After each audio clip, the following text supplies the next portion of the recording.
एक कॉलम को लेकर विवाद हुआ। फिर नियोजन प्रक्रिया शुरू हुई तो 8,000 से ज्यादा सीटें खाली रह गईं। इस बीच 400 नियोजन इकाइयों में गड़बड़ी की शिकायत मिली तो नियुक्ति प्रक्रिया ही रद्द कर दी गई।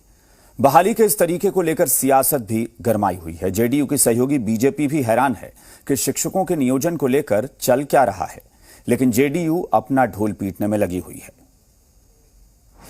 शिक्षक भर्ती के रास्ते में कितने रोड़े हैं? काउंसलिंग में 8,000 सीटें रह गई खाली। 400 नियोजन इकाइयों पर गिरी गाज। बिहार में शिक्षक बनना कोई खेल नहीं है। रास्ता इतना कठिन है कि आज परीक्षा दी तो बहाली कब मिलेगी इसकी समय सीमा तय नहीं रहती। बन गए तो बड़ी बात है। अब देख लीजिए, बिहार में पंचायत स्तर पर शिक्षक बहाली की प्रक्रिया चल रही है, लेकिन इस प्रक्रिया में भी 8,000 से ज्यादा सीटें खाली रह गई और 400 नियोजन इकाइयों की नियुक्ति को रद्द कर दिया गया। यानी बहाली में खेला भी हो रहा है और इस खेला को लेकर विभाग के साहब के पास अच्छी सफाई भी है। तो मान लीजिए कोई 50 जगह आवेदन किया है, कोई एक जगह उपस्थित हुआ तो 49 जगह तो अनुपस्थित है। तो इसलिए ये नियोजन इकाई में जो रिक्तियां हैं, अगर उसमें खाली रह गई, ये गड़बड़ी करने की कोशिश की गई और हम लोगों ने इतना फूल प्रूफ और पक्का सिस्टम बनाया, हम लोग की नियोजन प्रक्रिया इतनी त्रुटि रहित व्यवस्था हम लोगों ने की है कि कोई भी थोड़ा इसमें दाएं बाएं करता है पकड़ा जाता है। अब हो क्या रहा है इसे ध्यान से समझिए। नियोजन की प्रक्रिया के दौरान बड़ी संख्या में अभी भी शिक्षकों के पद खाली रह गए हैं। शिक्षा विभाग के आंकड़ों के मुताबिक 478 प्रखंडों के 4,412 पंचायत नियोजन इकाइयों में 12 जुलाई को 20,803 शिक्षकों की बहाली के लिए काउंसलिंग के बाद 8,594 पद खाली रह गए।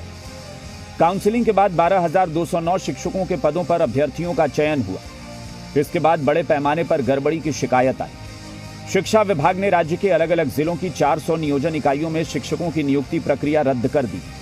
वहां की मेधा सूची भी रद्द कर दी गई। शिक्षक बहाली की इस प्रक्रिया को लेकर जेडीयू की सहयोगी भी सवाल उठा रही है। ये एक हास्य बन गया है शिक्षा और शिक्षक की बहाली।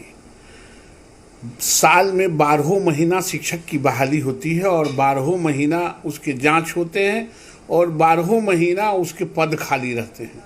निश्चित रूप से माननीय मंत्री शिक्षा से इस पर बात करेंगे कि एक ऐसा माहौल पैदा करें कि आपको जो शिक्षकों के पद खाली है उसकी नियुक्ति करें। हालांकि शिक्षक बहाली को लेकर जेडीयू अपना ढोल पीट रही है, अपना राग गा रही है, लेकिन विपक्ष सरकार की नीयत और नीति पर सवाल उठा रहा है। जहां भी पद रिक्त है वहां भी नियोजन यथाशीघ्र किया जाएगा। सब लोगों को धैर्य रखने की आवश्यकता है, लेकिन जो भी लोग इस पूरे मामले पर राजनीति कर रहे हैं उनके विषय में हमें कोई विशेष टीका टिप्पणी नहीं कर रहे हैं। वो राजनीति करते रहे, सरकार काम करने में भरोसा रखती है। और अभी 8,000 इतने के बावजूद भी 8,000 पद रिक्त हैं, तो सरकार कहीं न कहीं नियोजन के नाम पर बड़ा खेल कर रही है। इनको हाईकोर्ट का भी तमाचा इनको असर नहीं करता है। ये हाल है बिहार में शिक्षक बहाली का। अपने भी सवाल उठा रहे हैं और सवाल अभ्यर्थी भी पूछ रहे हैं कि भैया नौकरी मिल जाएगी कि अभी और इंतजार।